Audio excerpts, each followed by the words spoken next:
നമ്മൾ ഇന്ന് നമ്മുടെ കെമിസ്ട്രിയുടെ തേർഡ് ചാപ്റ്റർ ആയിട്ടുള്ള മെറ്റൽസ് ആൻഡ് നോൺ മെറ്റൽസ് ആണ് പഠിക്കാൻ പോകുന്നത്. വളരെ ഈസി ആയിട്ടുള്ള ചാപ്റ്റർ ആണ്. വെറും 30 മിനിറ്റ്സിൽ നമ്മൾ ഈ ചാപ്റ്റർ കവർ ചെയ്യും. സിമ്പിൾ ഈസി പീസി ചാപ്റ്റർ ആണ്. അപ്പൊ നമ്മൾ എന്തൊക്കെയാ പഠിക്കുക നമ്മുടെ ചാപ്റ്ററിൽ? വെറും 6 ടോപ്പിക്സ് പഠിച്ചു കഴിഞ്ഞാൽ നമ്മളുടെ ചാപ്റ്റർ കംപ്ലീറ്റ് ആവും. മെറ്റൽസിന്റെയും നോൺ മെറ്റൽസിന്റെയും ഫിസിക്കൽ പ്രോപ്പർട്ടി, അവരുടെ chemical property, reactivity series, ionic compounds, അതുപോലെ മെറ്റൽസിനെ എങ്ങനെയാണ് ഓറിൽ നിന്ന് എക്സ്ട്രാക്ട് ചെയ്യുന്നത്, കൊറോഷൻ. ഇത്രയും കാര്യങ്ങളെ എന്തുള്ളൂ നമുക്ക് ഈ ചാപ്റ്ററിൽ പഠിക്കാനുള്ളൂ. വേഗം നമുക്ക് എന്ത് ചെയ്യാം, ഇവരുടെ ഫിസിക്കൽ പ്രോപ്പർട്ടീസിലേക്ക് നോക്കാം അല്ലെ. അപ്പൊ മെറ്റൽസിന്റെയും നോൺ മെറ്റൽസിന്റെയും ഫിസിക്കൽ പ്രോപ്പർട്ടി നോക്കി കഴിഞ്ഞാൽ മെറ്റൽസിന് എന്തുണ്ട്? ലസ്റ്റർ ഉണ്ട്. എന്താ ലസ്റ്റർ എന്ന് പറഞ്ഞാൽ അതിനൊരു തിളക്കമുണ്ട്, ഒരു ഷൈനി സർഫസ് ഉണ്ട് അല്ലെ. അപ്പൊ അവർക്കൊരു ഷൈനിങ് സർഫസ് മെറ്റലുകൾക്കുണ്ട്. പക്ഷെ നോൺ മെറ്റൽസിനുണ്ടോ? നോൺ മെറ്റൽസിനില്ല. അവർക്ക് നോൺ ലസ്റ്ററസ് ആണ്. അവർക്ക് മെറ്റാലിക് ലസ്റ്റർ ഒന്നും ഇല്ല. മെറ്റൽസിനുള്ള പ്രോപ്പർട്ടിയാണ് മെറ്റാലിക് ലസ്റ്റർ എന്ന് പറഞ്ഞാൽ നോൺ മെറ്റൽസിനില്ല. പക്ഷെ അയഡിന്റെ കാര്യത്തിൽ ഒരു എക്സെപ്ഷൻ ഉണ്ട്. നമ്മൾ ഫിസിക്കൽ പ്രോപ്പർട്ടീസ് പഠിക്കുമ്പോൾ എക്സെപ്ഷൻ എന്താണെങ്കിലും പഠിക്കണം. അയഡിന് ഒരു എക്സെപ്ഷൻ ഉണ്ട്. ഈ iodine is A non metal. പക്ഷെ അയഡിൻ നിങ്ങൾക്ക് അറിയാം, അയഡിൻ ഒരു മെറ്റാലിക് ലസ്റ്റർ ഉണ്ട്. അയഡിൻ എന്തുണ്ട്? ഒരു ലസ്റ്റർ ഉണ്ട്. അപ്പൊ the only non metal which shows A lustre എന്ന് പറയുന്ന ആരാണ്? നമ്മളുടെ അയഡിൻ ആണ്. എപ്പോഴും ചോദിക്കുന്നതാണ്. ഇനി ഹാർഡ്നെസ് നോക്കിക്കഴിഞ്ഞാൽ നമുക്കറിയാം മെറ്റലുകൾ എങ്ങനെയാ? പൊതുവെ ജനറലി ഹാർഡ് ആയിട്ടുള്ള ആൾക്കാരാണ് മെറ്റലുകൾ എന്ന് പറയുന്നത്. പക്ഷെ എക്സെപ്ഷൻ ഉണ്ട്. ആരാണ്? Lithium, sodium, potassium. ഇവരൊക്കെ സോഫ്റ്റ് ആണ്. നമുക്ക് ഇവർ എന്ത് ചെയ്യാന്നറിയോ? നൈഫൊക്കെ വെച്ച് ഈസി ആയിട്ട് കട്ട് ചെയ്തെടുക്കാൻ പറ്റും. സോഫ്റ്റ് ആയിട്ടുള്ള ആൾക്കാരാണ്. നോൺ മെറ്റൽസ് ജനറലി സോഫ്റ്റ് ആണ്. അവിടെയും എക്സെപ്ഷൻ ഉണ്ട്. ആര്? ഡയമണ്ട്. നമുക്കറിയാം അല്ലെ, ഡയമണ്ട് എന്ന് പറഞ്ഞു കഴിഞ്ഞാൽ കാർബണിന്റെ ഫോം ആണ്. ഡയമണ്ട് എങ്ങനെയാണ് ഏറ്റവും ഹാർഡസ്റ്റ് ആയിട്ട് എക്സിസ്റ്റ് ചെയ്യുന്ന ആൾ എന്ന് പറയുന്നത്? ഹാർഡസ്റ്റ് നാച്ചുറൽ സബ്സ്റ്റൻസ് എന്താണ്? ഡയമണ്ട് ആണ്. അപ്പൊ നോൺ മെറ്റലുകൾ പൊതുവെ സോഫ്റ്റ് ആണ്. Exception diamond. ഡയമണ്ട് ഹാർഡ് ആണ്.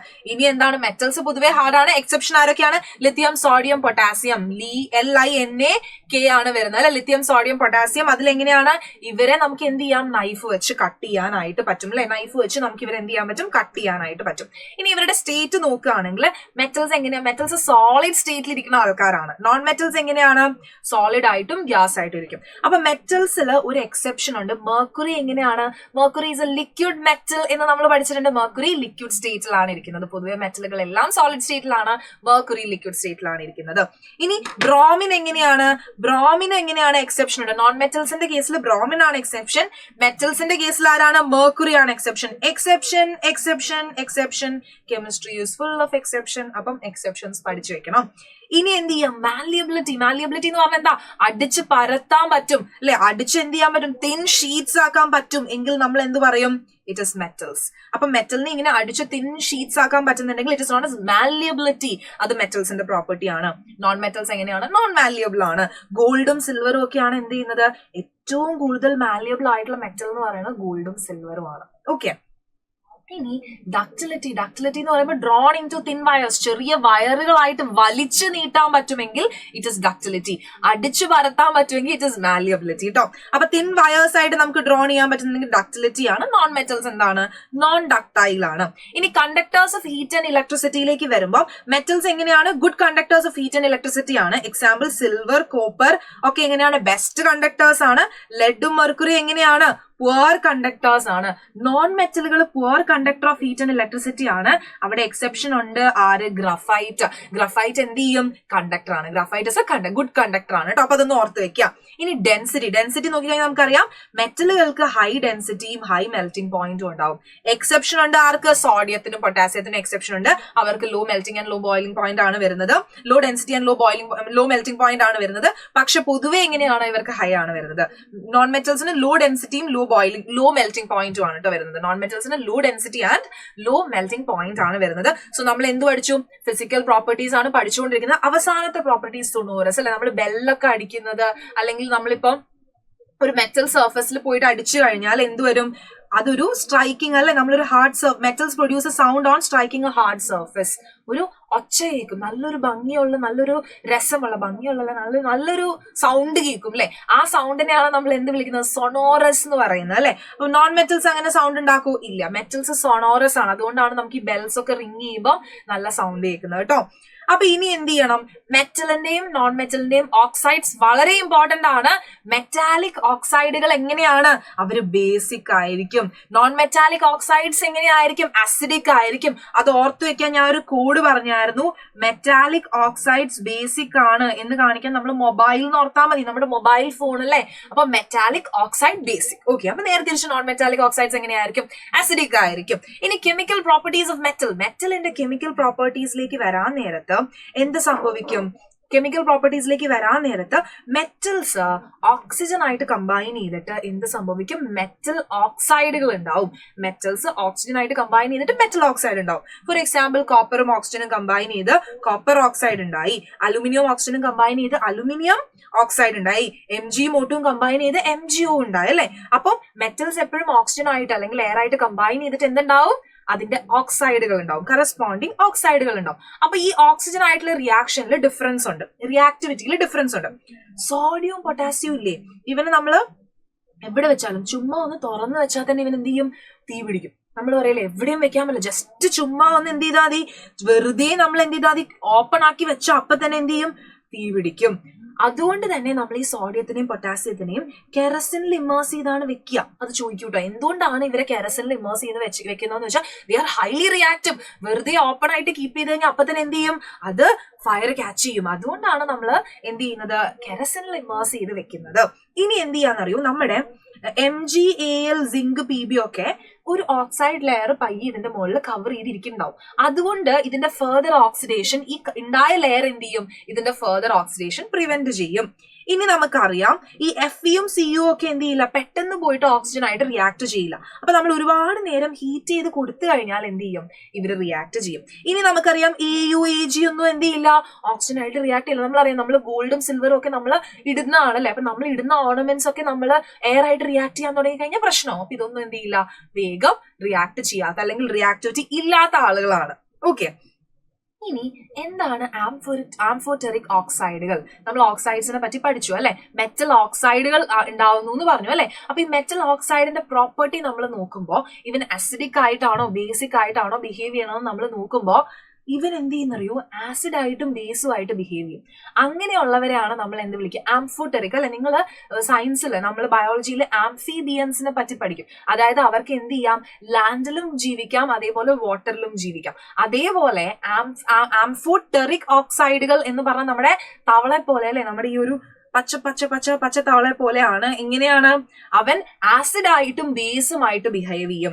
അതായത് ഇവിടെ നോക്കിക്കഴിഞ്ഞാൽ എക്സാമ്പിൾ നോക്കി, Al2O3 നമ്മൾ ആസിഡിന്റെ കൂടെ Al2O3നെ റിയാക്ട് ചെയ്യുമ്പോൾ അവൻ ഒരു ബേസ് ആയിട്ട് ബിഹേവ് ചെയ്യും. ആസിഡിന്റെ കൂടെ റിയാക്ട് ചെയ്യുമ്പോൾ ഇവൻ എങ്ങനെയാണ്?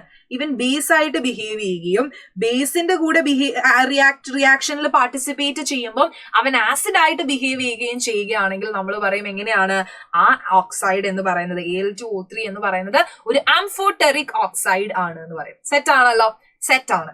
അങ്ങനെയാണെങ്കിൽ ഇനി മെറ്റൽ വാട്ടർ ആയിട്ടുള്ള റിയാക്ഷനാണ് നമ്മൾ നോക്കാൻ പോകുന്നത്. അപ്പൊ മെറ്റലും വെള്ളവും കൂടി റിയാക്ട് ചെയ്യുമ്പോൾ മെറ്റൽ ഹൈഡ്രോക്സൈഡ് ആണ് ഉണ്ടാവുന്നത്. മെറ്റൽ ഹൈഡ്രോക്സൈഡും ഹൈഡ്രജൻ ഗ്യാസും ഉണ്ടാവും. ഇനി ഒരു കാര്യം നിങ്ങൾ ആലോചിച്ച് വെക്കുക, മെറ്റലും വാട്ടറും നമുക്ക് വെള്ളമായിട്ടല്ലാണ്ട് എങ്ങനെയാ സ്റ്റീം ഫോമിൽ കൊടുക്കാം. അപ്പൊ സ്റ്റീം ആയിട്ട് റിയാക്ട് ചെയ്യുമ്പോൾ ഡയറക്റ്റ് ആയിട്ട് ഉണ്ടാവുന്ന ആൾ ആരാണ്? മെറ്റൽ ഓക്സൈഡ് ആണ്. ഓക്കെ, സ്റ്റീം ആയിട്ട് റിയാക്ട് ചെയ്യുമ്പോൾ ആരാ ഉണ്ടാവുന്നത്? മെറ്റൽ ഓക്സൈഡ് ആണ് എന്ന് ഓർത്ത് വെക്കുക കേട്ടോ. അപ്പൊ കൂൾഡ് വാട്ടർ ആയിട്ട് റിയാക്ട് ചെയ്യുന്ന ആൾക്കാരാണ് എന്ത്? സോഡിയം, പൊട്ടാസ്യം, കാൽസ്യം എന്ന് പറയുന്നത്. സോഡിയം, പൊട്ടാസ്യം, കാൽസ്യം ഒക്കെ എന്ത് ചെയ്യും? വെള്ളമായിട്ട് കൂൾഡ് വാട്ടർ ആയിട്ട് റിയാക്ട് ചെയ്തിട്ട് എന്ത് ചെയ്യും? മെറ്റൽ ഹൈഡ്രോക്സൈഡുകൾ ഫോം ചെയ്യും. മെറ്റൽ ഹൈഡ്രോക്സൈഡുകൾ ഫോം ചെയ്യും. ഇനി സ്റ്റീം വെച്ച് റിയാക്ട് ചെയ്യുന്ന ആൾക്കാരാണ് അലുമിനിയം, Fe ആൻഡ് സിങ്ക് എന്ന് പറയുന്നത്. അപ്പം സ്റ്റീം വെച്ച് റിയാക്ട് ചെയ്യുന്നവർ ഹൈഡ്രോക്സൈഡ് ആയിട്ടാണോ മാറുക? ഇല്ല, മെറ്റൽ ഓക്സൈഡുകളായിട്ടാണ് മാറുന്നത്. നോക്കിക്കേ, അലുമിനിയവും Fe ഒക്കെ എന്താണ്? ഓക്സൈഡ്സ് ആയിട്ടാണ് മാറുന്നത്. Al2O3 എങ്ങനത്തെ ഓക്സൈഡ് ആയിരുന്നു? ഒരു ആംഫോടെറിക് ഓക്സൈഡ് ആയിരുന്നു. ഇനി നമ്മൾ നോക്കുകയാണെങ്കിൽ ഹോട്ട് വാട്ടർ ആയിട്ട് റിയാക്ട് ചെയ്യുന്ന ആളാണ് നമ്മളുടെ MG ചേട്ടൻ. MG എങ്ങനെയാണ്? ഹോട്ട് വാട്ടർ ആയിട്ട് റിയാക്ട് ചെയ്യും. ഇനി റിയാക്ഷൻ ഒന്നും, വെള്ളമായിട്ട് റിയാക്ഷൻ ഒന്നും കാണിക്കാത്ത ആരൊക്കെയാണ്? PB, Cu, Au and Ag. ഇവന്മാർ ആരും എന്ത് ചെയ്യില്ല? വെള്ളത്തിന്റെ കൂടെ റിയാക്ട് ചെയ്യില്ല. ഓക്കെ ആണല്ലോ? ഓക്കെ ആണ്. ഇനി മെറ്റലുകൾ നമ്മൾ പഠിച്ചു, ആസിഡിന്റെ കൂടെ റിയാക്ട് ചെയ്തിട്ട് എന്തുണ്ടാവും? ഹൈഡ്രജൻ ഗ്യാസിനെ ലിബറേറ്റ് ചെയ്യും. They react with acids to form hydrogen gas. അപ്പൊ മെറ്റലും ഒരു ഡൈല്യൂട്ട് ആസിഡും കൂടി ചേരുന്ന സമയത്ത് എന്ത് കിട്ടും? റിയാക്ട് ചെയ്യുന്ന സമയത്ത് ഹൈഡ്രജൻ ഗ്യാസ് ലിബറേറ്റ് ചെയ്യും. ഇവിടെ നമ്മൾ നോക്കുകയാണെങ്കിൽ കോപ്പർ, AgHg ഒന്നും എന്ത് ചെയ്യില്ല? ഡൈല്യൂട്ട് ആസിഡ്സിന്റെ കൂടെ റിയാക്ട് ചെയ്യില്ല കേട്ടോ. ഇവര് റിയാക്ട് ചെയ്യില്ല. അപ്പൊ നമുക്കറിയാം ആസിഡായിട്ട് റിയാക്ട് ചെയ്യുമ്പോൾ കറസ്പോണ്ടിങ് സോൾട്ടും ഹൈഡ്രജൻ ഗ്യാസും ലിബറേറ്റ് ചെയ്യും. സെറ്റ് ആണല്ലോ, സെറ്റ് ആണ്. ഇനി നമ്മളൊരു കാര്യം കൂടി ഓർക്കണം. നമ്മൾ പറഞ്ഞു ഗോൾഡ് ഒന്നും എന്ത് ചെയ്യില്ല, ആസിഡിന്റെ കൂടെ റിയാക്ട് ചെയ്യില്ല എന്ന് പറഞ്ഞു അല്ലെ. അപ്പൊ അക്വ റീജിയ എന്ന് പറയുന്ന സൊല്യൂഷൻ എങ്ങനെയാ നമ്മൾ അത് ഉണ്ടാക്കുന്നത്? കോൺസെൻട്രേറ്റഡ് ഹൈഡ്രോക്ലോറിക് ആസിഡും കോൺസെൻട്രേറ്റഡ് നൈട്രിക് ആസിഡും 3:1 എന്ന് പറയുന്ന പ്രപ്പോർഷനിൽ ഉണ്ടാക്കിയെടുക്കുന്ന ഒരു മിക്സ്ചർ ആണ് അക്വ റീജിയ. ഇതിന് എന്ത് ചെയ്യാൻ പറ്റും? ഗോൾഡിനെ ഡിസോൾവ് ചെയ്യാനായിട്ട് പറ്റും. നോക്ക്, it is able to dissolve gold and platinum. ഗോൾഡിനെയും പ്ലാറ്റിനത്തിനെയും ഡിസോൾവ് ചെയ്യാൻ കേപ്പബിലിറ്റി ഉള്ള ആളാണ് അക്വ റീജിയ എന്ന് പറയുന്നത്. ചോദിക്കൂട്ടോ, ഗോൾഡിനെയും പ്ലാറ്റിനത്തിനെയും ഡിസോൾവ് ചെയ്യാൻ പറ്റുന്നത് ആർക്കാണ്? അപ്പൊ നമ്മൾ അക്വ റീജിയനെ പറ്റി പറയാം. അതിന്റെ കോമ്പോസിഷനും നമ്മളുടെ അടുത്ത് എന്ത് ചെയ്യും? ചോദിക്കും. കണ്ടോ, it can dissolve gold even though neither of these acids can do so alone. അപ്പൊ എന്ത് ചെയ്യാം? ഇവർക്ക് ഗോൾഡിനെ ഡിസോൾവ് ചെയ്യാനുള്ള പ്രോപ്പർട്ടി ഉണ്ട്. ഗോൾഡിനെയും പ്ലാറ്റിനത്തിനെയും ഒക്കെ എന്ത് ചെയ്യാൻ പറ്റും? ഡിസോൾവ് ചെയ്യാൻ പറ്റും. അപ്പൊ അക്വ റീജിയ എന്താണ്? 3:1 ആണ്. ആരുടെയൊക്കെ? HCl-ന്റെയും HNO3-യുടെയും 3:1 സൊല്യൂഷൻ ആണ്. ഗോൾഡിനെയും പ്ലാറ്റിനത്തിനെയും ഡിസോൾവ് ചെയ്യാനായിട്ട് പറ്റും. ഇനി എന്ത് ചെയ്യാണ് നമ്മള്? Reaction of metals with solution of other metal salts. നമ്മുടെ ഡിസ്പ്ലേസ്മെന്റ് റിയാക്ഷൻ ആണ് ഇവിടെ നടക്കുക. അതായത് Fe-യും കോപ്പർ സൾഫേറ്റും കൂടി റിയാക്ട് ചെയ്യുമ്പോൾ നമുക്കറിയാം കോപ്പർ ലെസ് റിയാക്റ്റീവും Fe മോർ റിയാക്റ്റീവും ആണ്. അപ്പൊ മോർ റിയാക്റ്റീവ് ആയിട്ടുള്ള Fe എന്ത് പറയും? കോപ്പറെ നീ മാറിക്കോ എന്ന് പറഞ്ഞിട്ട് എന്ത് ചെയ്യും? കോപ്പറിനെ പുറത്താക്കി, കോപ്പറിനെ ഒറ്റയ്ക്കാക്കി കോപ്പറിന്റെ പൊസിഷനിൽ കയറിയിരിക്കും, FeSO4 ആയിട്ട് ഇരിക്കും. ഇതിനെയാണ് നമ്മൾ എന്ത് വിളിക്കുന്നത്? Displacement reaction. അപ്പൊ റിയാക്ടിവിറ്റി കൂടിയ ആൾക്ക് റിയാക്ടിവിറ്റി കുറഞ്ഞ ആളെ എന്ത് ചെയ്യാൻ പറ്റും? ഡിസ്പ്ലേസ് ചെയ്യാനായിട്ട് പറ്റും. അപ്പൊ റിയാക്ടിവിറ്റി സീരീസ് എന്ന് പറഞ്ഞാൽ എന്താ? ഈ റിയാക്ടിവിറ്റിയുടെ ഓർഡറിൽ മെറ്റൽസിനെ അറേഞ്ച് ചെയ്തിരിക്കുന്നതിനെയാണ് നമ്മൾ റിയാക്ടിവിറ്റി സീരീസ് എന്ന് വിളിക്കുന്നത്.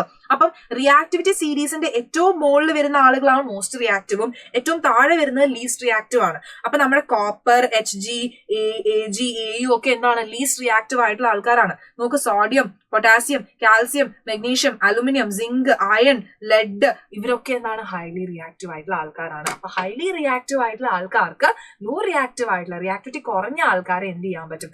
ഡിസ്പ്ലേസ് ചെയ്യാൻ പറ്റും. അതിനെയാണ് നമ്മൾ ഡിസ്പ്ലേസ്മെന്റ് റിയാക്ഷൻ എന്ന് വിളിക്കുന്നത്.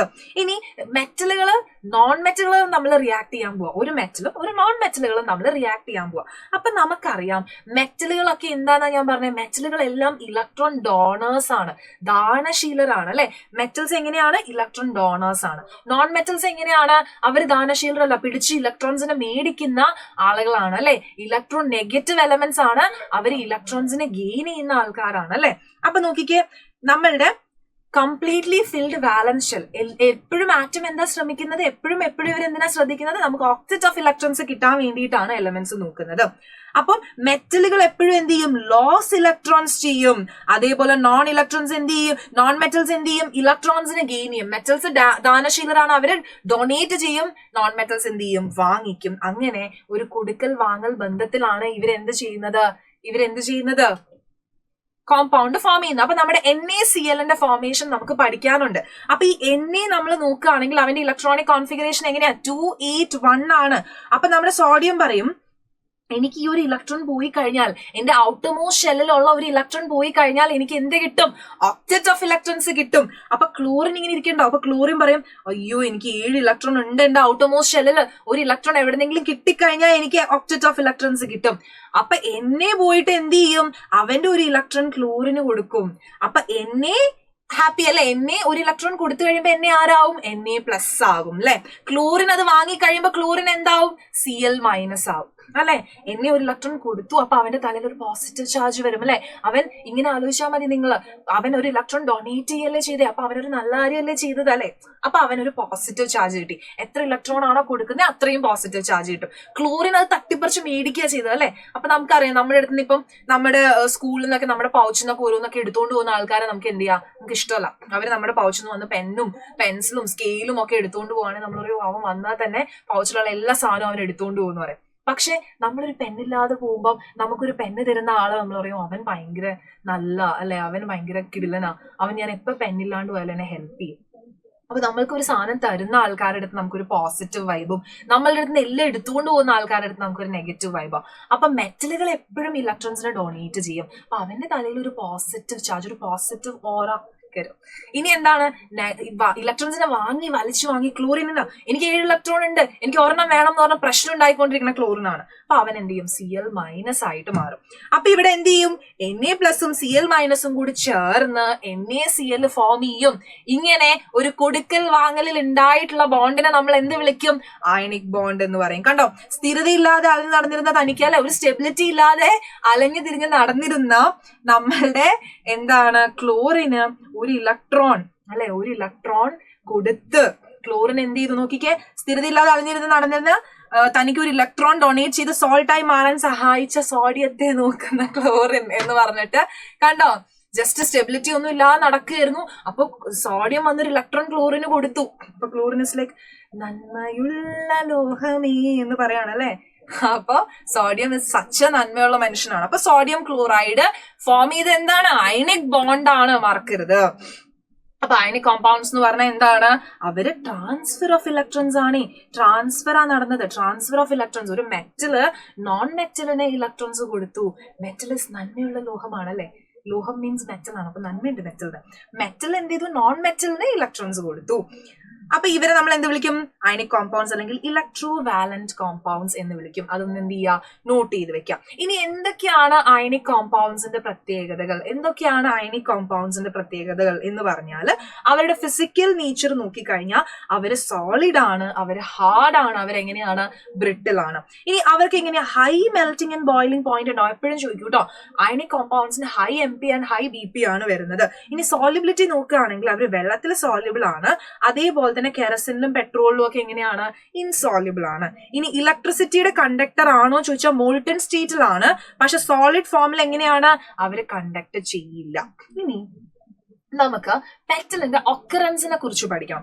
അതായത് മെറ്റൽ എങ്ങനെയാണ് നമ്മുടെ എർത്തിൽ ഉണ്ടാവുന്നത് അല്ലെ, നമുക്ക് എങ്ങനെയാണ് മെറ്റലിനെയാണ് നമ്മൾ ഉണ്ടാക്കാൻ പോകുന്നത്. അപ്പൊ നമുക്ക് നോക്കാം. അതായത് നമ്മുടെ എർത്തിന്റെ ക്രസ്റ്റില് നാച്ചുറലി നമ്മുടെ എക്സിസ്റ്റ് ചെയ്യുന്ന കോമ്പൗണ്ട്സ് ആണ്. എലമെന്റ്സ് ഓർ കോമ്പൗണ്ട്സ് നാച്ചുറലി എർത്തിന്റെ ക്രസ്റ്റിൽ നോക്കിക്കഴിഞ്ഞാൽ എലമെന്റുകളും കോമ്പൗണ്ടുകളും കിടക്കുന്നുണ്ടെങ്കിൽ അതിനെ നമ്മൾ വിളിക്കുന്ന പേരാണ് എന്ത്, മിനറൽ എന്ന് പറയുന്നത്. ഇനി നമ്മൾ ഒരു മിനറൽ എടുത്തു, ആ മിനറലിൽ എങ്ങനെയുണ്ട്, നമ്മൾ നോക്കുന്ന മെറ്റലിന്റെ കോൺസെൻട്രേഷൻ ആ മിനറലിൽ നല്ല ഹൈ ആണ്. അതുപോലെ തന്നെ ആ മിനറലിൽ വെച്ച് നമുക്ക് ഈസി ആയിട്ട് ആ മെറ്റൽ ഉണ്ടാക്കിയെടുക്കാൻ പറ്റുന്നുണ്ട്. അപ്പൊ നമ്മൾ നോക്കുന്ന ആളുടെ കോൺസെൻട്രേഷൻ കൂടുതലായിരിക്കണം, അതേപോലെ നമുക്ക് പ്രോഫിറ്റബിളി എക്സ്ട്രാക്ട് ചെയ്യാനും പറ്റണം. കോൺസെൻട്രേഷൻ കൂടുതലാണ്, പക്ഷെ നമുക്ക് ഇത് എക്സ്ട്രാക്ട് ചെയ്ത് എടുക്കാൻ പറ്റുന്നില്ല. ഈ മിനറലിൽ നിന്ന് മെറ്റൽ എടുക്കാൻ പറ്റുന്നില്ലെങ്കിൽ അത് നമുക്ക് യൂസ് ചെയ്യാൻ പറ്റില്ല. അപ്പൊ ഒരു മിനറലിനെ നമ്മൾ എപ്പോഴാണ് ഒരു ഓറെന്ന് വിളിക്കുന്നത്, ഒരു മിനറല് ഒരു ഓറാവണമെങ്കിൽ അതിൽ മെറ്റൽ കോൺസെൻട്രേഷൻ, മിനറലിന്റെ മെറ്റലിന്റെ കോൺസെൻട്രേഷൻ എങ്ങനെയായിരിക്കണം, കൂടുതലായിരിക്കണം. ഹയർ പെർസെന്റേജ് ഓഫ് എ മെറ്റലും ഉണ്ടാവണം. അതുപോലെ പ്രോഫിറ്റബിളി നമുക്ക് എക്സ്ട്രാക്ട് ചെയ്ത് എടുക്കാൻ പറ്റുന്നുണ്ടെങ്കിൽ അങ്ങനെയുള്ള മിനറലുകളെ നമ്മൾ വിളിക്കുന്ന പേരാണ് എന്ത്, ഓർ എന്ന് പറയുന്നത് കേട്ടോ. അങ്ങനെയുള്ള മിനറൽസിനെ നമ്മൾ വിളിക്കുന്ന പേരാണ് ഓർ എന്ന് പറയുന്നത്. ഇനി മെറ്റൽസിനെ നമ്മൾ എക്സ്ട്രാക്ട് ചെയ്തെടുക്കാൻ പോവാണ് കേട്ടോ. ഓറിൽ നിന്ന് മെറ്റലുകളെ നമ്മൾ എക്സ്ട്രാക്ട് ചെയ്തെടുക്കാൻ പോവാണ്. അപ്പൊ അതിന്റെ ആദ്യത്തെ സ്റ്റെപ്പ് എന്ന് പറഞ്ഞാൽ ഓറിന്റെ കോൺസെൻട്രേഷൻ ആണ്. കോൺസെൻട്രേഷൻ ഓഫ് ഓറിനെ നമ്മൾ എന്ത് വിളിക്കും, എൻറിച്ച്മെന്റ് ഓഫ് ഓർ എന്ന് വിളിക്കും. അതായത് ഈ ഓറിലെ കുറെ അൺവാണ്ടഡ് ആയിട്ട് നമുക്ക് ആവശ്യമില്ലാത്ത കുറെ ആൾക്കാരുണ്ടാവും, അതിനെയാണ് നമ്മൾ ഗ്യാങ്സ് എന്ന് വിളിക്കുന്നത്. അതായത് ഈ ഓറിന്റെ കൂടെ ഗ്യാങ് അടിച്ചിരിക്കുന്ന, ഓറിനെ വഴിതെറ്റിക്കുന്ന കുറെ ആളുകളുണ്ട്, അവരാണ് ഗ്യാങ്സ്. നോക്കുക, ores are usually contaminated with large amount of impurities such as soil, sand, അവരെയാണ് ഗ്യാങ് എന്ന് വിളിക്കുന്നത്. അപ്പൊ നമ്മുടെ വീട്ടിൽ നമ്മുടെ അമ്മ പറയും അല്ലെ, അവൻ പാവമാണ്, പക്ഷെ അവന്റെ ആ ഗ്യാങ് ആണ് അവനെ വഴിതെറ്റിക്കുന്നത്. അപ്പൊ അതേപോലെ ഓറിന്റെ കൂടെ ഗ്യാങ് അടിച്ചിരിക്കുന്ന, ഓറിന്റെ കൂടെ ഉള്ള ഇംപ്യൂരിറ്റീസിനെ നമുക്ക് ആദ്യം റിമൂവ് ചെയ്യണം. ആ സ്റ്റെപ്പിനെയാണ് നമ്മൾ കോൺസെൻട്രേഷൻ ഓഫ് ഓർ അല്ലെങ്കിൽ എൻറിച്ച്മെന്റ് ഓഫ് ഓർ എന്ന് വിളിക്കുന്നത്. ഇനി രണ്ടാമത്തെ സ്റ്റെപ്പ് എന്താ, ഇതിൽ നിന്ന്, ഈ ഓറിൽ നിന്ന് മെറ്റലിനെ എനിക്ക് എക്സ്ട്രാക്ട് ചെയ്തെടുക്കണം. ഇനി ആ എക്സ്ട്രാക്ട് ചെയ്തെടുക്കുന്ന മെറ്റലിൽ നമ്മൾ എന്ത് ചെയ്യണം, അതിൽ പിന്നെയും ചെറിയ എമൗണ്ടിൽ കുറച്ച് ഇംപ്യൂരിറ്റീസ് ഒക്കെ ഉണ്ടാവും, അതിനെ അങ്ങ് റിഫൈൻ ചെയ്തെടുക്കണം. അത്രയേ ഉള്ളൂ. 3 സ്റ്റെപ്പേ ഉള്ളൂ. ആദ്യം കോൺസെൻട്രേറ്റ് ചെയ്തു, രണ്ടാമത് എന്ത് ചെയ്തു, മെറ്റലിനെ എക്സ്ട്രാക്ട് ചെയ്തു, പിന്നെ എന്ത് ചെയ്തു, റിഫൈൻ ചെയ്തു. സെറ്റ് ആണോ, മെറ്റൽ കിട്ടി. അങ്ങനെയാണ് നമുക്ക് ഓരോരോ സ്റ്റെപ്സ് നോക്കാം. അപ്പൊ നമ്മൾ റിയാക്ടിവിറ്റി സീരീസ് നോക്കുന്ന സമയത്ത് നമുക്കറിയാം ഏറ്റവും താഴെ അടിയിൽ വന്നിരിക്കുന്ന ഇവരെങ്ങനെയാണ്? ഇവര് ലെസ് റിയാക്റ്റീവ് ആണ് അല്ലെ? ഇവരെങ്ങനെയാണ്? ലെസ് റിയാക്റ്റീവ് ആണ്. നടുവിലുള്ളവരെങ്ങനെയാണ്? ഒരു മീഡിയം റിയാക്റ്റീവ് ആണ്. മുകളിലുള്ളവരെങ്ങനെയാണ്? ഹൈലി റിയാക്റ്റീവ് ആണ്. അപ്പൊ റിയാക്ടിവിറ്റി അനുസരിച്ചിട്ടാണ് നമ്മൾ എങ്ങനെയാണ് ഊറിനെ കോൺസെൻട്രേറ്റ് ചെയ്യേണ്ടത് എന്ന് നോക്കുകയാണ് കേട്ടോ. അപ്പൊ ഹൈ റിയാക്ടിവിറ്റി ഉള്ള ആളുകളെ നമ്മൾ എന്താ ചെയ്യുക? ഇലക്ട്രോളിസിസ് ആ ചെയ്യുക. ഹൈ റിയാക്ടിവിറ്റി ഉള്ള ആളുകളെ നമ്മൾ എന്ത് ചെയ്യും? ഇലക്ട്രോളിസിസ് ചെയ്യും. ഇനി ഒരു മീഡിയം റിയാക്ടിവിറ്റി ഉള്ള ആളുകളാണെങ്കിൽ നമ്മൾ എന്ത് ചെയ്യും? നമ്മൾ എന്ത് ചെയ്യുന്ന വെച്ചാൽ നമ്മളുടെ ഓറ് കാർബണേറ്റ് ഓറായിട്ടോ അല്ലെങ്കിൽ സൾഫേറ്റ് ഓറായിട്ടാണ് ഇരിക്കുന്നതെങ്കിൽ നമുക്ക് എന്ത് ചെയ്യാൻ പറ്റില്ല? അതിന് വേഗം തന്നെ എക്സ്ട്രാക്ട് ചെയ്തെടുക്കാൻ പറ്റില്ല. അപ്പൊ നമ്മൾ ഈ കാർബണേറ്റ് ഓറിനെയും സൾഫേറ്റ് ഓറിനെയും മെറ്റൽ ഓക്സൈഡ് ആയിട്ട് കൺവേർട്ട് ചെയ്യും. ഓക്കെ, കാർബണേറ്റ് ഓറിനെയും സൾഫേറ്റ് ഓറിനെയും മെറ്റൽ ഓക്സൈഡുകളായിട്ട് നമ്മൾ എന്ത് ചെയ്യും? കൺവേർട്ട് ചെയ്യും. അപ്പൊ നമ്മള് എങ്ങനെയാ കൺവേർട്ട് ചെയ്യാന്ന് വെച്ചാൽ കാർബണേറ്റ് ഓർസിനെ നമ്മൾ എന്ത് ചെയ്യുന്നറിയോ? കാൽസിനേഷൻ നടത്തും. ആൻഡ് സൾഫൈഡ് ഓർസിനെ നമ്മൾ എന്ത് ചെയ്യുന്നറിയോ? റോസ്റ്റിംഗ് നടത്തും. അപ്പൊ എന്താണ് മിസ് കാൽസിനേഷൻ? എന്താണ് റോസ്റ്റിംഗ് അല്ലെ? അപ്പൊ എക്സ്ട്രാക്ഷൻ ഓഫ് മെറ്റൽസിന്റെ സ്റ്റെപ്സ് നോക്കും.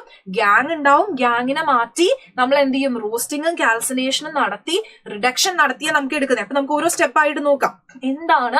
എന്താണ് റോസ്റ്റിംഗ് എന്ന് പറഞ്ഞാൽ നമ്മുടെ ചിക്കൻ റോസ്റ്റും നമ്മുടെ ബീഫ് റോസ്റ്റും ഒക്കെ ഉണ്ടാക്കുന്നത് നിങ്ങൾ ആലോചിക്കുക. നമ്മളിങ്ങനെ ചട്ടിയിൽ വെച്ചിട്ട് എന്ത് ചെയ്യും? ഇങ്ങനെ തുറന്നു വെച്ച് കുറെ നേരം പെപ്പറും പിന്നെന്താ തേങ്ങാക്കൊത്തൊക്കെ ഇട്ട് ഇങ്ങനെ നമ്മളിങ്ങനെ കുറെ നേരം റോസ്റ്റ് ചെയ്ത് മിക്സ് ചെയ്തുകൊണ്ടിരിക്കും അല്ലെ? പറയുമ്പോൾ തന്നെ മിസ്സിന് വായിൽ വെള്ളം വരും. അപ്പം ഈ റോസ്റ്റിംഗ് എന്ന് പറയുമ്പോൾ നമ്മൾ എന്താ ചെയ്യുന്നത്? സൾഫൈഡ് ഓർസിനാണ് റോസ്റ്റിംഗ് ചെയ്യുന്നത്. എങ്ങനെയാ നമ്മൾ ചെയ്യുന്നത്? Are converted into oxide by heating strongly in the presence of excess air. എന്തിനാണ് ഞാൻ ഇവിടെ ഒരു ബീഫ് റോസ്റ്റിന്റെ പടം വെച്ചത്? എക്സസ് എയറിന്റെ പ്രസൻസിലാണ് നമ്മൾ റോസ്റ്റ് ചെയ്യണമെന്ന് പറയാൻ വേണ്ടിയിട്ടാ. എയറിന്റെ പ്രസൻസിലല്ലേ, നമ്മൾ മൂടി വെച്ചിട്ടൊന്നുമല്ല. നമ്മളിങ്ങനെ ഫുൾ കുറെ നേരം ചട്ടിയിലിട്ട് ഇങ്ങനെ റോസ്റ്റ് ചെയ്ത് വരുമ്പോഴാണ് അതിന് ഭയങ്കര ടേസ്റ്റ് വരുന്നത് അല്ലെ? അപ്പൊ ഇതാണ് നമ്മുടെ റോസ്റ്റിംഗ് എന്ന് പറയുന്നത്. അപ്പം നമ്മൾ പറഞ്ഞു സൾഫൈഡ് ഓർസിനാണ് റോസ്റ്റിംഗ് ചെയ്യുന്നത്. നോക്ക്, സിങ്ക് സൾഫൈഡിനെ നമ്മൾ ഓക്സിജൻ ആയിട്ട് റിയാക്ട് ചെയ്തപ്പോൾ നമുക്ക് എന്ത് കിട്ടി? സിങ്ക് ഓക്സൈഡിന് കിട്ടി. ഇനി കാൽസിനേഷൻ എപ്പോഴാ ചെയ്യുക? കാർബണേറ്റ് ഓർസിനാണ് കാൽസിനേഷൻ ചെയ്യുക. അപ്പൊ അവിടെ ലിമിറ്റഡ് എയർ ആയിരിക്കും. അപ്പൊ എല്ലാവർക്കും കൺഫ്യൂഷൻ വരുന്ന ഒരു പോയിന്റ് ആണ്, മിസ് റോസ്റ്റിംഗിലാണോ കാൽസിനേഷനിലാണോ ലിമിറ്റഡ് എയർ, അല്ലെങ്കിൽ ആരാണ് എക്സസ് എയറിൽ ചെയ്യുന്നത്? അപ്പൊ ഇനി കൺഫ്യൂഷൻ ഇല്ലല്ലോ. നമ്മുടെ ചിക്കൻ റോസ്റ്റ് ബീഫ് റോസ്റ്റ് ഒക്കെ ഓർത്ത് ആദ്യം ചട്ടി ഇങ്ങനെ തുറന്നു വെച്ച് നമ്മൾ എക്സസ് എയറിലാണ് റോസ്റ്റ് ചെയ്തുകൊണ്ടിരിക്കുന്നത്. അപ്പൊ roasting is in presence of excess air, പക്ഷെ കാൽസിനേഷൻ അങ്ങനെയല്ല. അപ്പൊ നോക്കിക്കേ, സിങ്ക് കാർബണേറ്റിനെ ഹീറ്റ് ചെയ്തപ്പോൾ സിങ്ക് ഓക്സൈഡ് ആയിട്ട് മാറി. ഈ നമുക്ക് കിട്ടിയ മെറ്റൽ ഓക്സൈഡിനെ നമ്മൾ എങ്ങനെ ചെയ്യാം? മെറ്റൽ ആക്കി മാറ്റാൻ റിഡക്ഷൻ ചെയ്താൽ മതി. Reduction is the process of removal of oxygen അല്ലേ? അപ്പൊ സിങ്ക് ഓക്സൈഡിനെ റിഡക്ഷൻ ചെയ്യാൻ നമ്മൾ റെഡ്യൂസിങ് ഏജന്റ് ആയിട്ട് യൂസ് ചെയ്യണ ആരെയാ? കാർബണിനെ ആണ്. അപ്പൊ റെഡ്യൂസിങ് ഏജന്റ് യൂസ് ചെയ്തിട്ട് അതിനെ നമുക്ക് എന്തായിട്ട് കിട്ടി? സിങ്ക് ആയിട്ട് കിട്ടി. സെറ്റ് ആണല്ലോ. സെറ്റ് ആണ്. അപ്പൊ നമുക്ക് എന്ത് കിട്ടി? മീഡിയം റിയാക്ടിവിറ്റി ഉള്ള മെറ്റൽസിനെ നമ്മൾ എന്ത് ചെയ്യണം? അവർ കാർബണേറ്റ് ഓർസ് ആണെങ്കിൽ അവരുടെ കാൽസിനേഷനും, സൾഫൈഡ് ഓർസ് ആണെങ്കിൽ നമ്മൾ എന്ത് ചെയ്യും? റോസ്റ്റിംഗും ചെയ്യും. അങ്ങനെ അത് മെറ്റൽ ഓക്സൈഡ് ആക്കി മാറ്റും. അങ്ങനെ കിട്ടിയ മെറ്റൽ ഓക്സൈഡ് നമ്മൾ റിഡ്യൂസ് ചെയ്ത് റിഡക്ഷൻ ചെയ്യും. റെഡ്യൂസിങ് ഏജൻസ് ആയിട്ടുള്ള കാർബൺ ഒക്കെ യൂസ് ചെയ്ത് റെഡ്യൂസ് ചെയ്ത് നമുക്ക് എന്ത് കിട്ടും? പ്യുവർ മെറ്റൽ കിട്ടും. ഇനി ലോ റിയാക്റ്റീവ് ആയിട്ടുള്ള മെറ്റൽസ് എങ്ങനെയാണ്? സൾഫൈഡ് ഓർസ് തന്നെയാണ് വരുന്നത് അല്ലെ? അവരുടെ സൾഫൈഡ് ഓർസിനെ ഇതുപോലെ റോസ്റ്റിംഗ് ചെയ്യും. then എന്ത് കിട്ടും? നമുക്ക് മെറ്റലിനെ കിട്ടും. അപ്പൊ ഇപ്പൊ നമുക്ക് എന്ത് പഠിച്ചു? നമ്മള് റെഡ്യൂസ് ചെയ്ത് മെറ്റലിനെ കിട്ടി അല്ലെ? ഇനി അടുത്ത സ്റ്റെപ്പ് എന്താന്ന് പറയുന്നതിന് മുമ്പ് ഹൈലി റിയാക്റ്റീവ് ആയിട്ടുള്ള ആൾക്കാരെ ഇലക്ട്രോളിസിസ് ചെയ്യും എന്ന് പറഞ്ഞു അല്ലെ? അപ്പൊ ഹൈലി റിയാക്റ്റീവ് ആയിട്ടുള്ള ആളെ ഇലക്ട്രോളിസിസ് ചെയ്യുമ്പോൾ നമുക്ക് NaClന്റെ ഇലക്ട്രോളിസിസ് പഠിക്കാനുണ്ട്. NaClന്റെ ഇലക്ട്രോളിസിസ് നോക്കാൻ നേരത്തെ നമുക്കറിയാം, ഇലക്ട്രോളിസിസ് ചെയ്യാൻ നേരത്തെ NaCl അല്ലെ, നമ്മുടെ സൊല്യൂഷൻ എടുത്തു കഴിഞ്ഞാൽ അത് Na+ഉം Cl- ആയിട്ടാണ് ഇരിക്കുന്നത്. അപ്പൊ ആനോഡിൽ എന്ത് സംഭവിക്കും? ആനോഡിൽ ഓക്സിഡേഷനാണ് നടക്കുക. ആനോഡ് പോസിറ്റീവ് ആണ്. അപ്പൊ ആനോഡിലേക്ക് ആര് പോവും? Cl- പോയിട്ട് ആനോഡിൽ എന്ത് വരും? ക്ലോറിൻ ഗ്യാസ് ലിബറേറ്റഡ് ആവും. Cathode negative. ആ കാഥോഡിൽ റിഡക്ഷൻ ആണ് നടക്കുന്നത്. കാഥോഡിൽ എന്ത് ചെയ്യും? സോഡിയം വന്ന് ഡെപ്പോസിറ്റഡ് ആവും. ആനോഡിൽ ക്ലോറിൻ പറന്ന് പോകും. ആ ഒരു ഇക്വേഷൻ നിങ്ങൾ ആലോചിച്ച് വെക്കുക. ആനോഡിലും കാഥോഡിലും ഉള്ള ഇക്വേഷൻ ആലോചിച്ച് വെക്കുക. കാഥോഡിൽ എങ്ങനെയാണ്? സോഡിയം ക്ലോറിൻ ഗ്യാസ് ആകുമ്പോൾ ക്ലോറിൻ 2 ഇലക്ട്രോൺ റിലീസ് ചെയ്യും. ആ ഇലക്ട്രോൺ മേടിച്ച് സോഡിയം ആയിട്ട് എന്ത് ചെയ്യും? സോഡിയം സോളിഡ്സ് എന്ത് ചെയ്യും? കാഥോഡിൽ വന്ന് ഇങ്ങനെ ഡെപ്പോസിറ്റ് ചെയ്യും. ക്ലോറിൻ പറന്നു പോകും. ഓക്കെ, ഇനി നമ്മൾ എന്ത് ചെയ്തു? നമ്മൾ മെറ്റൽസിന്റെ എക്സ്ട്രാക്ഷൻ പഠിച്ചു. ഇനി നമുക്ക് എന്ത് പഠിക്കണം? റിഫൈനിങ് ഓഫ് മെറ്റൽസ് പഠിക്കണം അല്ലെ? റിഫൈൻ ചെയ്തെടുക്കണം. മെറ്റൽസിന് നമ്മൾ എന്താ ചെയ്യാൻ പോകുന്നത്? റിഫൈൻ. കോൺസെൻട്രേഷൻ കഴിഞ്ഞു, ഇനി അടുത്തതാണ് റിഫൈനിങ്. അപ്പൊ റിഫൈൻ ചെയ്തെടുക്കാൻ പോവാണ് ഞാൻ മെറ്റലിനെ. അപ്പൊ റിഫൈൻ ചെയ്യാൻ നമ്മൾ ഏറ്റവും കൂടുതൽ യൂസ് ചെയ്യുന്നത് ഇലക്ട്രോലിറ്റിക് റിഫൈനിങ് ആണ്. അപ്പൊ ഇലക്ട്രോലിറ്റിക് റിഫൈനിങ്ങിൽ നമ്മൾ ആനോഡ് ആയിട്ട് വെക്കുന്നത് ഇംപ്യൂർ കോപ്പറിനെയാണ്. ആനോഡ് ആയിട്ട് വെക്കുന്ന ആരെയാണ്? ഇംപ്യൂർ കോപ്പറിനെ ഞാൻ ആനോഡ് ആയിട്ട് വെച്ചു. നോക്ക്, ഇംപ്യൂർ ആയിട്ടുള്ള കോപ്പറിനെ ഞാൻ ആനോഡ് ആയിട്ട് വെച്ചു. കാഥോഡ് ആയിട്ട് വെക്കുന്ന എങ്ങനെയാണ്? പ്യോർ കോപ്പറിനെ കാഥോഡ് ആയിട്ട് വെച്ചു. ഇലക്ട്രോലൈറ്റ് ആരാണ്? കോപ്പർ സൾഫേറ്റ് സൊല്യൂഷൻ ആണ് അല്ലെ? ആസിഡിഫൈഡ് ആയിട്ടുള്ള കോപ്പർ സൾഫേറ്റ് സൊല്യൂഷൻ ഇലക്ട്രോലൈറ്റ് ആയിട്ട് വെച്ചു. ഇനി കറണ്ട് പാസ് ചെയ്യുന്ന സമയത്ത് എന്ത് പറ്റും? Impure metal from anode dissolves into the electrolyte. Impure metal എന്ത് ചെയ്യും? ഡിസോൾവ് ചെയ്യും, ഇലക്ട്രോലൈറ്റിലേക്ക് ഡിസോൾവ് ചെയ്യും. ആൻഡ് എന്ത് ചെയ്യും? പ്യോർ മെറ്റൽ കാഥോഡിൽ പോയിട്ട് ഡെപ്പോസിറ്റ് ചെയ്തുകൊണ്ടിരിക്കും. കാഥോഡിൽ പ്യോർ മെറ്റൽ ഡെപ്പോസിറ്റ് ചെയ്തുകൊണ്ടിരിക്കും. ആനോഡിൽ ഇംപ്യൂർ മെറ്റൽ എന്ത് ചെയ്യും? അത് നമ്മുടെ ഇലക്ട്രോലൈറ്റിലേക്ക് ഇങ്ങനെ ഡിസോസിയേറ്റ് ചെയ്ത് വന്നുകൊണ്ടിരിക്കും. കുറച്ച് സമയം കഴിയുമ്പോൾ കാഥോഡ് ഇങ്ങനെ ഫാറ്റ് ആയിട്ടും ആനോഡ് കുറച്ചു നേരം കഴിയുമ്പോഴത്തേക്കും ഡിസപ്പിയർ ആയി പോകും. അപ്പൊ ആനോഡില് ഇൻസോളിബിൾ ഇംപ്യൂരിറ്റീസ് ഒക്കെ ഇങ്ങനെ വന്ന് കണ്ടിട്ടോ, ഇങ്ങനെ വന്ന് ഇങ്ങനെ ആനോഡ് മഡായിട്ട് കിടക്കും. അടിയിൽ ഇങ്ങനെ വന്ന് ആനോഡ് മഡായിട്ട് അടിഞ്ഞുകൂടി കിടക്കും. ഓക്കെ, അപ്പൊ ഇലക്ട്രോലിറ്റിക് റിഫൈനിങ് ചെയ്യാൻ നേരത്ത് നമ്മൾ എന്ത് ചെയ്യും? എപ്പോഴും ഇംപ്യൂർ ആയിട്ടുള്ള മെറ്റലിനെ ആനോഡ് ആയിട്ടും പ്യൂർ ആയിട്ടുള്ള ആളെ കാഥോഡ് ആയിട്ടും വെച്ചു കൊടുക്കുക. എന്നിട്ട് ഇവരുടെ സൊല്യൂഷൻ, ഇവരുടെ കറസ്പോണ്ടിങ് സൊല്യൂഷൻ എന്ത് ചെയ്യുക? ഇലക്ട്രോലൈറ്റ് ആയിട്ടും കൊടുക്കുക. അപ്പൊ ഇലക്ട്രോളിസ് നടക്കുമ്പോൾ ആനോഡ് ഡിസോസിയേറ്റ് ചെയ്യുകയും മെറ്റൽ വന്ന് കാഥോഡിൽ ഡെപ്പോസിറ്റഡ് ആവുകയും കുറച്ചു നേരം കഴിയുമ്പോൾ കാഥോഡ് വലുതാവുകയും ആനോഡ് ഡിസപ്പിയർ ആയി പോവുകയും ചെയ്യും. ആൻഡ് ഈ ഇൻസോളിബിൾ ആയിട്ടുള്ളവരില്ലേ, അത് ആനോഡ് മഡായിട്ട് ആനോഡിന്റെ താഴെ ഇങ്ങനെ കിടക്കുകയും ചെയ്യും. അത്രയാണ് ഇലക്ട്രോലിറ്റിക് റിഫൈനിങ് എന്ന് പറയുന്നത്. ഇനി നമ്മളുടെ ലാസ്റ്റ് ടോപ്പിക്കിലേക്ക് വന്നു, കൊറോഷൻ. എന്താണ് കൊറോഷൻ എന്ന് ചോദിച്ചു കഴിഞ്ഞാൽ, നമുക്കറിയാം കുറച്ച് നാൾ കഴിയുമ്പോൾ മെറ്റൽസ് എന്ത് ചെയ്യും? മോയിസ്റ്റ് എയർ ഒക്കെ ആയിട്ട് ഒരുപാട് നാൾ കോണ്ടാക്ട് ചെയ്ത് കഴിയുമ്പോൾ മെറ്റൽസ് കൊറോഡ് ആവും. ഇതിനെയാണ് നമ്മൾ കൊറോഷൻ എന്ന് വിളിക്കുന്നത്. എക്സാമ്പിൾസ്, നമ്മൾ ഇരുമ്പിന്റെ കാര്യത്തിൽ തുരുമ്പ് പിടിച്ചു എന്ന് പറയും അല്ലെ? അപ്പൊ അയണിന് സംഭവിക്കുന്ന കൊറോഷനെയാണ് നമ്മൾ റസ്റ്റ് എന്ന് വിളിക്കുന്നത്. അയൺ മോയിസ്റ്റ് എയറിന്റെ പ്രസൻസിൽ വരുമ്പോൾ ഒരു ബ്രൗൺ സബ്സ്റ്റൻസ് ഫോം ചെയ്യും, അതാണ് റസ്റ്റ്. സിൽവർ, നമുക്കറിയാം നമ്മുടെ സിൽവർ ഓർണമെന്റ്സ് ഒക്കെ നിങ്ങൾക്കറിയാം, കുറെ ഇട്ട് കഴിയുമ്പോൾ നിങ്ങൾ പറയും അത് കറുത്തുപോയി, സിൽവർ കറുത്തുപോയി. അതെന്താ സംഭവം? അത് കൊറോഡ് ആവുന്ന, എയർ ആയിട്ട് എക്സ്പോസ്ഡ് ആവുമ്പോൾ അത് എന്ത് ചെയ്യും? അതിനൊരു ബ്ലാക്ക് കളറ് കോട്ടിങ് വരും അല്ലെ? ഒരു ബ്ലാക്ക് ആയിട്ട് മാറും. അതാണ് ആ ഒരു ബ്ലാക്ക് കളർ കോട്ടിങ്. ഏതാണ്? സിൽവർ സൾഫൈഡിന്റെ കോട്ടിങ് ആണ് കേട്ടോ. സിൽവർ സൾഫൈഡ് ആണ് സിൽവറിനെ എന്താക്കുന്നത്? ആ ബ്ലാക്കിഷ് കളറായിട്ട് സിൽവറിനെ കറുപ്പിച്ച് കളയുന്നത് കേട്ടോ. ഇനി കോപ്പർ എന്ത് ചെയ്യും? അത് മോയിസ്റ്റ് കാർബൺ ഡൈ ഓക്സൈഡിന്റെ എയർ ആയിട്ട് കമ്പൈൻ ചെയ്തിട്ട് കോപ്പർ കാർബണേറ്റ് ആയിട്ട് മാറും. അതിനൊരു ഗ്രീൻ കളറാണ്. ഓക്കെ, കോപ്പർ നിങ്ങൾ ശ്രദ്ധിച്ചിട്ടുണ്ടാവും, നമ്മൾ ഈ കോപ്പർ ഓർണമെന്റ്സ് ഒക്കെ ഇതാക്കുമ്പോൾ ഒരു ഗ്രീൻ കളർ നിങ്ങൾ കയ്യിലിട്ട് കഴിഞ്ഞാൽ കയ്യിലും അതിന്റെ ആ ഒരു ഗ്രീൻ കളർ പിടിക്കും. കോപ്പർ കാർബണേറ്റിന്റെ ഒരു ഗ്രീൻ കളർ പിടിക്കും. സിൽവർ ഓർണമെന്റ്സ് ഇടുമ്പോൾ ചിലർ പറയും ഞാൻ എന്ത് സിൽവർ ഇട്ടാലും എനിക്ക് പ്രശ്നമാണ്, ഞാൻ അത് ഫുൾ കറുത്തു പോകുന്നു. അത് നിങ്ങളുടെ പ്രശ്നമല്ല, അത് എന്താണ്? എയർ ആയിട്ട് കോണ്ടാക്ട് വരുമ്പോൾ സിൽവർ സൾഫൈഡ് ഉണ്ടാവുന്നതാണ്. കോപ്പർ എന്താണ്? ഗ്രീൻ കളർ കോപ്പർ കാർബണേറ്റ് ഉണ്ടാവുന്നതാണ്. അയൺ ആണെങ്കിൽ റസ്റ്റ് ആണ്. അപ്പൊ ഇതൊക്കെ എന്താണ്? കൊറോഷന്റെ എക്സാമ്പിൾ ആണ്. അപ്പൊ നമ്മൾ എങ്ങനെ ഈ കൊറോഷനെ പ്രിവെന്റ് ചെയ്യും? എങ്ങനെയാണ് പ്രിവെന്റ് ചെയ്യുക? സിമ്പിൾ ആണ് അല്ലെ? നമ്മൾ എന്ത് ചെയ്യാം? പെയിന്റിങ് ചെയ്തു കൊടുക്കാം, ഓയിലിംഗ് ചെയ്തു കൊടുക്കാം, ഗ്രീസിങ് ചെയ്തു കൊടുക്കാം, അല്ലെങ്കിൽ ഗാൽവനൈസിങ് ചെയ്തു കൊടുക്കാം, ക്രോം പ്ലേറ്റിംഗ് ചെയ്തു കൊടുക്കാം. അപ്പൊ എന്താണ് ഗാൽവനൈസിങ് എന്ന് പറഞ്ഞാൽ? ഗാൽവനൈസേഷൻ എന്ന് പറഞ്ഞു കഴിഞ്ഞാൽ സ്റ്റീലിനെയും അയണിനെയും നമ്മൾ സിങ്ക് വെച്ച് കൂട്ടിയാണ്, ഒരു ലെയർ ഓഫ് സിങ്ക് വെച്ച് കൂട്ടിയാണെങ്കിൽ അതിനെയാണ് നമ്മൾ ഗാൽവനൈസേഷൻ എന്ന് പറയുന്നത് കേട്ടോ. അപ്പൊ ഇതൊക്കെ എന്ത് ചെയ്യാം? ഗാൽവനൈസേഷൻ ചെയ്ത് പെയിന്റിങ്, ഓയിലിംഗ്, ഗ്രീസിംഗ് ഒക്കെ ചെയ്ത് കഴിഞ്ഞാൽ നമുക്ക് എന്ത് ചെയ്യാം? കൊറോഷൻ പ്രിവെന്റ് ചെയ്യാനായിട്ട് പറ്റും. ഓക്കെ, ഇല്ലെങ്കിൽ നമുക്ക് എന്ത് ചെയ്യാം? അലോയ്കൾ മേക്ക് ചെയ്യാം. അപ്പൊ അത് കൊറോഡ് ആവില്ല. നോക്ക്, ഓർ മേക്കിംഗ് അലോയ്സ് മേക്ക് ചെയ്ത് കഴിഞ്ഞാൽ കൊറോഡ് ആവില്ല. അപ്പൊ എന്താണ് ഈ അലോയ് എന്ന് പറഞ്ഞാൽ? അലോയ് എന്ന് പറഞ്ഞു കഴിഞ്ഞാൽ രണ്ടോ അല്ലെങ്കിൽ അതിൽ കൂടുതലോ ഉള്ള മെറ്റൽസിനെ നമ്മൾ ഹോമോജീനിയസ്ലി മിക്സ് ചെയ്തിരിക്കുകയാണെങ്കിൽ അവരെയാണ് നമ്മൾ എന്ത് വിളിക്കുന്നത്? അലോയ് എന്ന് പറയുന്നത്. ഒരു മെറ്റലിനെയോ അല്ലെങ്കിൽ നോൺ മെറ്റലിനെയോ, കണ്ടോ, മെറ്റൽസ് ഓരോ നോൺ മെറ്റൽ. അപ്പൊ അലോയ് നിങ്ങൾക്ക് അറിയാം, അലോയ് എന്ന് പറഞ്ഞാൽ പെട്ടെന്ന് നിങ്ങൾക്ക് മനസ്സിലാവില്ലെങ്കിലും സിൽവർ അല്ല, steel is an alloy. Alloy എന്ന് പറയുമ്പോൾ എന്തൊക്കെ വരുന്നുണ്ട്? അയൺ, നിക്കൽ, ക്രോമിയം ഒക്കെ വരുന്നുണ്ട് സ്റ്റീലില്. ബ്രാസ് എന്ന് പറയുമ്പോൾ ആരാ? കോപ്പറും സിങ്കും വരുന്നുണ്ട് ബ്രാസില്. ബ്രോൺസിൽ ആരാ വരുന്നത്? കോപ്പറും ടിന്നും വരുന്നുണ്ട്. കോപ്പറും ടിന്നും ആണെങ്കിൽ ബ്രോൺസ് ആണ്. ബ്രാസ് എന്ന് പറയുമ്പോൾ കോപ്പറും സിങ്കും ആണ്. അയൺ എങ്ങനെയാണ്? Iron is mixed with small amount of carbon. അപ്പൊ അയണില് കുറച്ച് കാർബൺ നമ്മൾ മിക്സ് ചെയ്താൽ അത് ഹാർഡും സ്ട്രോങ് ആകും. അയണും നിക്കലും ക്രോമിയവും കൂടി ചേർത്ത് കഴിഞ്ഞാൽ നമുക്ക് സിൽവർ കിട്ടും. ഇനി എന്താ? സോൾഡർ എന്ന് പറയുമ്പോൾ ആരൊക്കെയാണ്? ലെഡും ടിന്നും ആണ് വരുന്നത് കേട്ടോ. ഇനി അമാൽഗം എന്ന് പറഞ്ഞു കഴിഞ്ഞാൽ ഒരു മെറ്റൽ മെർക്കുറി ആണെങ്കിൽ അങ്ങനെ നമ്മൾ ഫോം ചെയ്യുന്ന അലോയ്സിനെ നമ്മൾ അമാൽഗം എന്ന് വിളിക്കും. ഒരാള് അതിൽ നമ്മളിപ്പോ കുറെ ആൾക്കാർ മിക്സ് ചെയ്യുമ്പോൾ ഒരാള് മെർക്കുറി ആണെങ്കിൽ നമ്മൾ അവനെ അമാൽഗം എന്ന് വിളിക്കും. അപ്പൊ അലോയ്കള് എന്താണെന്ന് നമ്മൾ പഠിച്ചു. അപ്പൊ നമ്മളുടെ മെറ്റൽസ് ആൻഡ് നോൺ മെറ്റൽസ് എന്ന് പറയുന്ന ചാപ്റ്റർ വെറും 30 മിനിറ്റ്സിൽ കംപ്ലീറ്റ് ചെയ്തു. അല്ലെ, വെറും 30 മിനിറ്റ്സിൽ സിമ്പിൾ കുട്ടി ചാപ്റ്റർ ആണ്. അപ്പൊ നമ്മളുടെ ഈ ഒരു ചാപ്റ്ററിന്റെ ഫർദർ ക്വസ്റ്റ്യൻസ് കാര്യങ്ങളൊക്കെ നമ്മളുടെ ചാനലിൽ വരും. സോ നമുക്ക് എന്ത് ചെയ്യാം, അടുത്ത ചാപ്റ്റേഴ്സ് ആയിട്ട് കാണാം. Thank you every one.